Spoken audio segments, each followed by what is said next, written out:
चार इमामों की क्या हकीकत है। फ़िक़्ह के चार इमामों की क्या हकीकत है। नबी सल्लल्लाहु अलैहि वसल्लम के ज़माने में इनमें से कोई नहीं थे, तो बाद में ये दीन कैसे इमामों में बट गया। नबी सल्लल्लाहु अलैहि वसल्लम के दौर में चार इमाम नहीं थे, मगर जो उन्होंने फ़िक़्ह मुरत्तब किया है वो फ़िक़्ह नबी सल्लल्लाहु अलैहि वसल्लम के दौर में मौजूद था। फ़िक़्ह का मतलब कुरान और हदीस से जो मसाइल निकाले गए हैं, तो वो मसाइल तो नबी के दौर में मौजूद थे कि ये जायज़ है, ये नाजायज़ है। तो उसकी तरतीब अइम्मा अरबा ने दी है। ये चारों इमाम अबू हनीफ़ा, मालिक, शाफ़ी, अहमद इब्न हंबल रहमहुमुल्लाह ताला, इन्होंने इसको मुरत्तब किया है।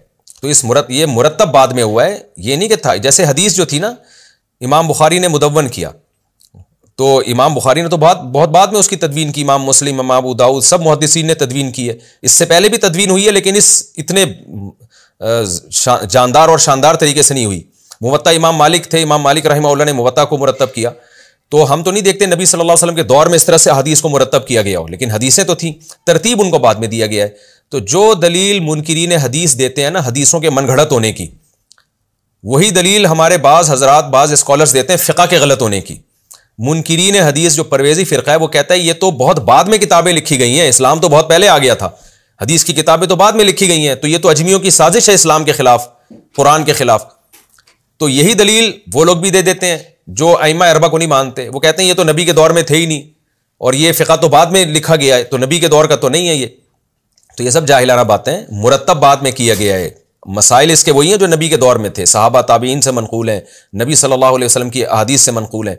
बिल्कुल इसकी मिसाल ऐसे, जैसे कोई जाहिल उठ के कहे कि ये जो हम कुरान पढ़ रहे हैं मुसहफ़ उस्मानी, ये तो नबी के दौर में था ही नहीं, तो हम ये उसको कैसे मान लें कि ये नबी का कुरान है। ओ भाई, कुरान नबी ही का है, मुरत्तब हज़रत उस्मान ने किया, इसको तरतीब हज़रत उस्मान रज़ी अल्लाह ताला अन्हु ने दी है।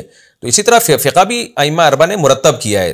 फ़िक़्ह वही है, क्योंकि अइम्मा अरबा के दलाइल कुरान और सुन्नत ही हैं, तो कुरान और सुन्नत ही की रोशनी में मुरत्तब किया है। सवाल पैदा होता है बाद में मुरत्तब क्यों किया गया, साहबा ने मुरत्तब क्यों नहीं किया। तो भाई साहबा के दौर में ज़रूरत नहीं थी, जिस काम की ज़रूरत जब होती है उस वक्त वो काम किया जाता है। जैसे साहबा के दौर में हदीस को मुरत्तब करने की ज़रूरत नहीं थी, तो बाद में ज़रूरत पड़ी है।